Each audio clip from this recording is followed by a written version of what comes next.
আসসালামু আলাইকুম। শিক্ষিকার হাতে থাপ্পড় খেলেন একজন সম্মানী ব্যক্তি এবং দলীয় নেতা। আমি অতি প্রথমেই দুজনকে তীব্র নিন্দা এবং প্রতিবাদ জানাচ্ছি। একজন শিক্ষিকা হয়তো নানা রকমের কথা শুনে তার শিক্ষকতা মানুষকে বোঝাতে হবে। শিক্ষকদের কাজ হলো কি বোঝানো।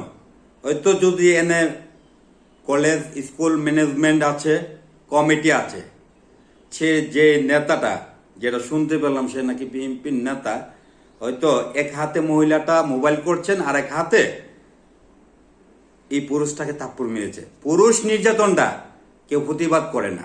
কারণ হলো কি, পুরুষ নির্যাতনের প্রতিবাদটা কেউ করে না, শুধু মহিলার গায়ে হাত তুলছে কেন এরা প্রতিবাদ করে।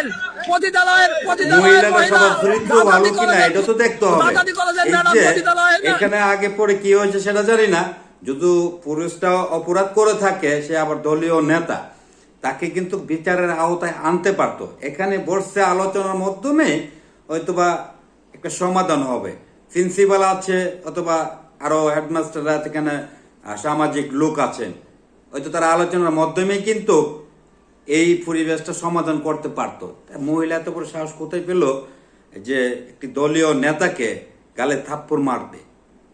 এবং গালে তো থাপ্পড় মেরে পরে কিন্তু ওই বিএনপির নেতাটা, যেটা শুনতে পেলাম, ওই নেতাটা কিন্তু মহিলার উপরে হাত তুলেছে। পরবর্তীতে আবার মাঠে গিয়ে ওই পুরুষটাকে অথবা ধাক্কা মেরে লাথি মেরে কিন্তু রাস্তায় ফেলে দিয়েছে।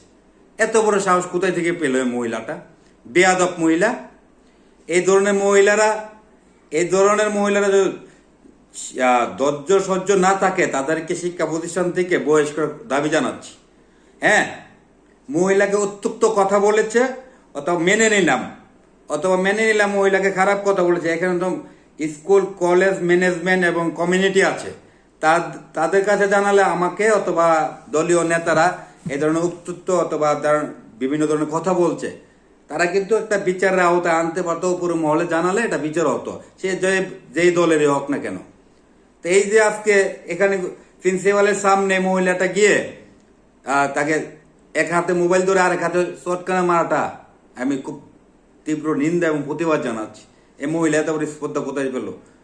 এখন মানুষের লেখালেখি করছে, এটা বিএনপির নেতা, এটা এমুক নেতা, এটা সেমুক নেতা। এই যে মহিলাটা যে ধরনের কার্যকলাপ করছে, পুরুষ নির্যাতনের বিচারটা কেউ চায় না।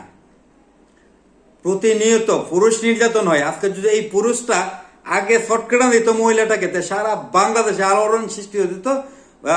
মহিলার গায়ে হাত তুলেছে, তা এখন কোথায় নারীবাদীরা, নারী অধিকাররা কোথায়?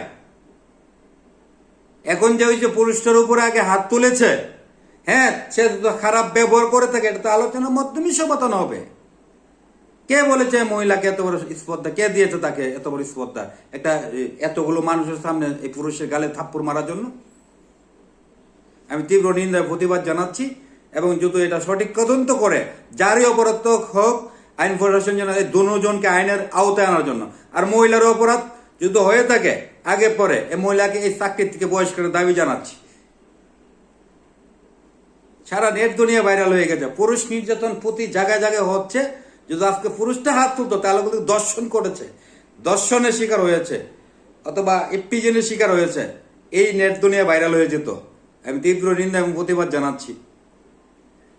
যার অবস্থান থেকে আমি ওই যেখানে ঘটনাটা ঘটেছে সেই এলাকার আইন প্রশাসনকে সঠিক তদন্ত করে সঠিক বিচারের আওতায় আনার জন্য দাবি জানাচ্ছি। সবাই ভালো থাকবেন। আমি কাজী মুখলেস বিদায় নিলাম। আসসালামু আলাইকুম।